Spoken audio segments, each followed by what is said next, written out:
Now, today I wanted to briefly talk about some ways that you can reduce the cost of your flight training. It's no secret, right? Flying is a very expensive passion, career, hobby, whatever it may be to you. Now, I know for a lot of people, it is very, very taxing on the pockets when it comes to flight training, whether it's repeat training, whether it's going along every single week, trying to keep that muscle memory. Now, there are many ways that a lot of people don't even know about to reduce the cost of their flight training, things that I bring up to a lot of people a lot of the time. So I'm here to share with you a couple of those methods that I think are the best to shaving off a lot of the cost to your flight training. Now, number one, I think flight clubs are an excellent way to do your flight training. Not only does it reduce the cost significantly, but it also brings you around a group of other aviators who also love flying. Now, one thing a lot of successful people will know is that just being surrounded by people is a huge difference, right?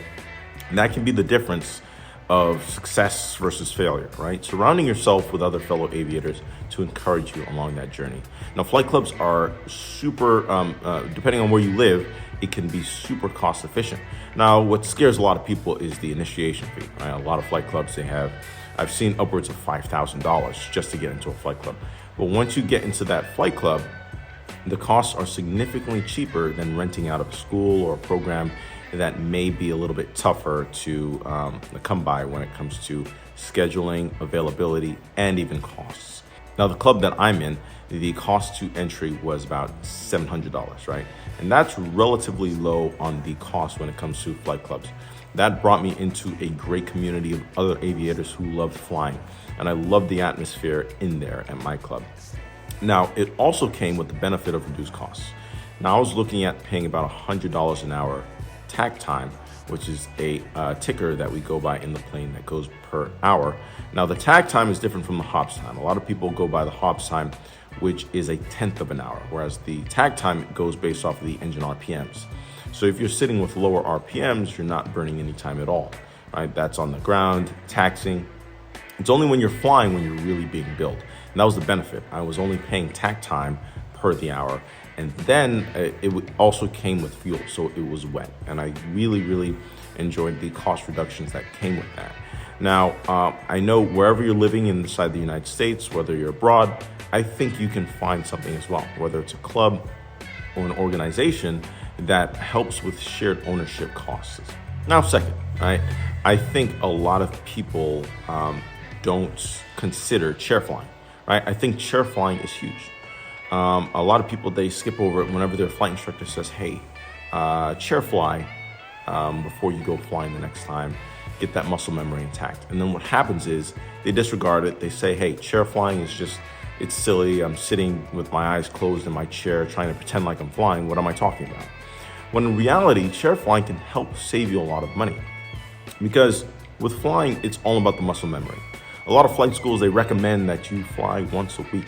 Right? Why is that? It's about the muscle memory, the feeling of flying, and that's what it comes down to.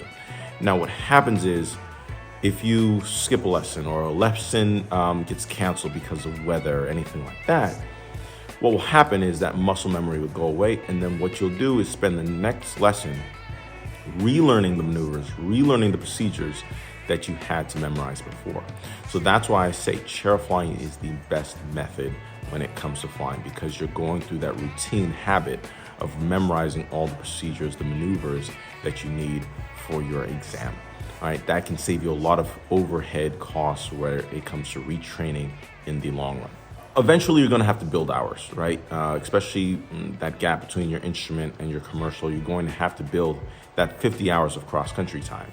Now, that's a huge, big deal for a lot of people, right? Because it's just, it feels like a waste of money because it's aimless flying, right? Going places. But in reality, it's really valuable time. Now, a lot of people, they don't get the experience. I had a student who was telling me the other day that he felt like he didn't get the aircraft ownership training that he needed, right? He felt that the flight school that he trained out of taught him how to be a good pilot, maybe even a career-oriented pilot, but that's not what he wanted to do. He wanted to be a hobbyist pilot, right? He wanted to learn how to own and operate a plane in the real world. And I think those 50 hours really gives you that opportunity. But again, it can be a huge barrier to some people when they're trying to fund their flight training. And the way that I do it, dual, right? With another pilot, right? Another friend that you can carry along. One of you guys stays under the hood and the other pilot operates as a safety pilot. Now, both of you guys on board are going to be able to log those hours, right, for the time that the one pilot had the hood on. And that way you guys can build hours efficiently and fast. Go on long trips, go for those $200 burgers now, right? And I think that makes it super efficient in your flight training. Then I recommend accelerated programs. Now, this is a tricky one. I know a lot of pilots don't like accelerated programs because they believe that they churn out very unskilled pilots. I don't believe in accelerated programs for your private level. I think the private level is where you learn a lot of fundamentals when it comes to flight training, whether it's your rudder skills, whether it's the flying skills, the aerodynamics. I think it's super important to take your time, especially with the private, in a Part 61 school where it's one-on-one instruction. Now, once you start going for those advanced ratings, I think it is fine to do reputable accelerated programs. Now, I know there's a lot of places that advertise, that you'll see online, that have these cool advertisements on the highway, things like that, that you can go and you can get your license, your instrument license or commercial license in a month, or whether it may be 2 weeks or so. But I really recommend doing your research on this one. Accelerated programs, they have a bad rap for a reason, because a lot of them will run you for your money. A lot of them will have janky training processes. But I believe if you find the right one and you do the research appropriately, I'm gonna have links down below for the one that I recommend, or the few that I have seen that have spit out really great pilots. But I really recommend that for your later ratings, because what that happens is if you condense a lot of training in a short amount of time, you're able to use less hours and things won't be as dragged out. It goes back to the muscle memory thing I was saying.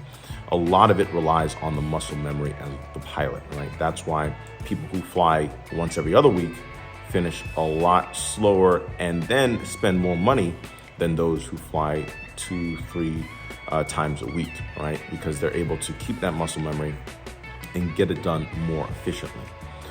If you're able to do an accelerated program, you're able to condense all of those flight lessons into a short amount of time. It keeps that muscle memory active. It keeps the information fresh in your head. You have to be built for it. You have to be made for it. But I think overall, it allows you to complete whatever rating or whatever license that you're planning on getting in the shortest amount of time possible. And again, I highly recommend that for your more advanced ratings, not necessarily the private, where that does take a little bit more to help a pilot through. Last but not least, cadet programs and scholarships. I think they should not be discounted, right? I think a lot of people discount these options as, oh, I'm not gonna get in, or, oh, that's too much for me.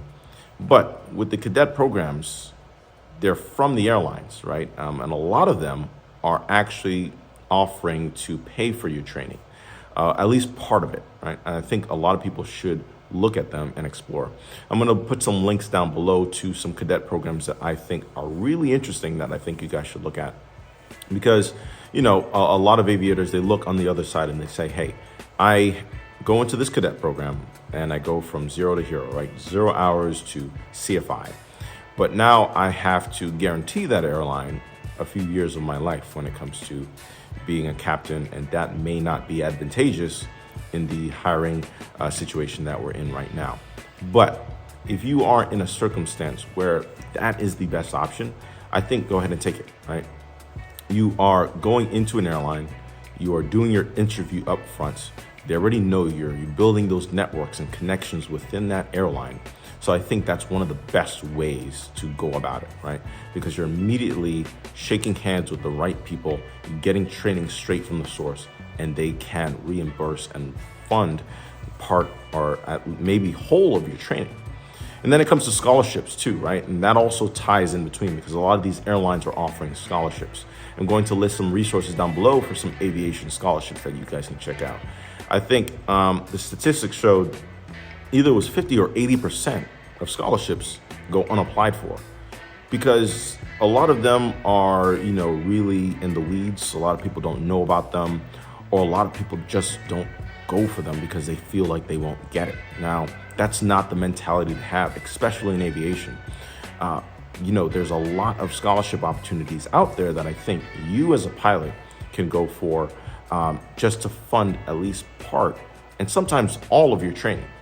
Apply to as many as possible, reduce those odds, make sure you get your name out there, network, connect with the people who are running those programs, whether it be on LinkedIn, on social media, whatever you have to do to make sure that you are reducing those odds. Go for those scholarships out there, man, because the money is out there. And I think a lot of people are not realizing that and not tapping in. And those are the ways I think you can reduce your flight training significantly. Now, I know these are not the normal, more orthodox ways of reducing your flight training, but I figured I'd make a YouTube video on some of the ways that a lot of people don't consider when it comes to reducing your flight training costs. I hope this really helps you. I hope this inspires you on your flight training journey to show you that there are ways out there to get that ticket, right? Make sure that you get your flight training on and about. I hope to see you guys here soon. If this video helped you, if you liked it, please leave me a like. If you have any comments or suggestions, feel free to leave them below. Any topics, I'm willing to make videos on, anything like that. And if you want to see more of my content, feel free to subscribe. Hope to see you guys soon, and happy flying.